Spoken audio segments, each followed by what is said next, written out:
बरु आज तपाईहरुलाई म युट्युब ब्याकग्राउन्डमा कसरी बजाउने भन्ने बारेमा छलफल गरिरहेको छु। यहाँ युट्युब तपाईहरु हेर्न सक्नुहुन्छ। युट्युबबाट ब्याकग्राउन्ड बज्दैन गाना तपाईहरुलाई थाहै छ। आज तपाईलाई म सिकाउन गइरहेको छु। सुरुमा क्रोममा जानु होला। क्रोममा गइसकेपछि myyoutube.com myyoutube.com मा जानु होला।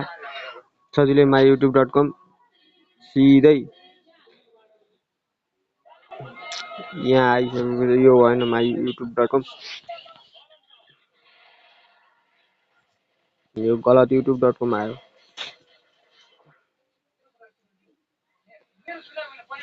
यहाँ यसरी आउने छ। यहाँ लोड हुन टाइम लागिरहेको छ। तपाईहरु हेर्दै राख्नु होला। अहिले म तपाईलाई ब्याकग्राउन्डमा गाना बजाएर बिल्कुलै सुनाउने छु।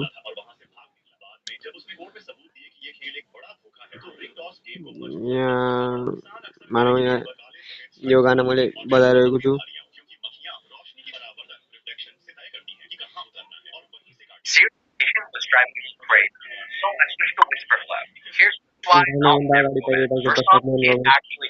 स्किप गरिदिनु टक्कै पारेर।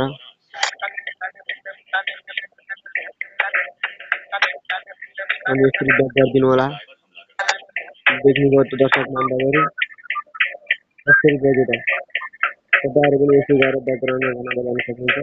यदि भिडियो मन परेमा लाइक शेयर सब्स्क्राइब च्यानललाई सब्स्क्राइब गरिदिनु होला भन्न चाहन्छु। हस्त नमस्कार।